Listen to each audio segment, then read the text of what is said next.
मैं बीजेपी वालों को एक ही सलाह देना चाहता हूं और बार बार ये बात कहना चाहता हूं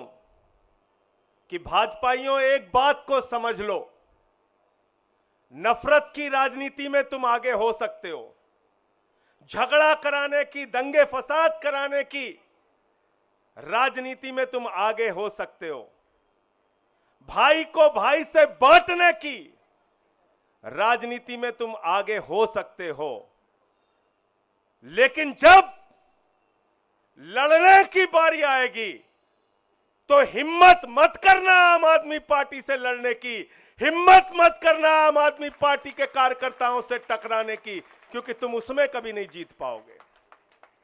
कभी नहीं जीत पाओगे।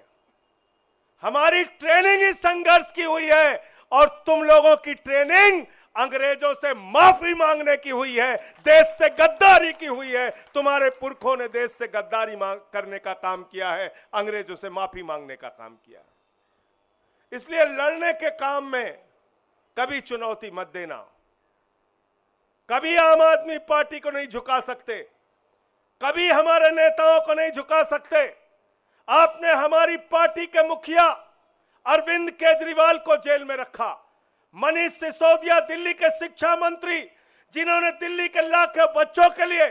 दिन रात काम किया, उनको 17 महीने तक जेल में रखा। मैं देश के प्रधानमंत्री से पूछना चाहता हूं, इन 17 महीनों का हिसाब कौन देगा? मनीष सिसोदिया के परिवार ने जो 17 महीने प्रताड़ना झेली, मानसिक रूप से, शारीरिक रूप से, उसका हिसाब कौन देगा? मनीष सिसोदिया ने खुद जेल में रह के जो यातना झेली, उसका हिसाब कौन देगा? भाजपाई कहते हैं सिर्फ जमानत ही तो मिली है, सिर्फ जमानत ही तो मिली है। मैं दिल्ली के लोगों आपसे हाथ जोड़ के कहना चाहता हूं, चुनाव का परिणाम जब आए और बीजेपी के लोग चिल्ला के कहें मेरी जमानत जब्त हो गई, मेरी जमानत जब्त हो गई, तो आपको एक ही बात कहना है, सिर्फ जमानत ही तो जब्त हुई है, सिर्फ जमानत ही तो जब्त हुई है, सिर्फ जमानत ही तो जब्त हुई है, सिर्फ जमानत ही तो जब्त हुई है। ये काम आपको करना है, ये काम करना है साथियों। और अगर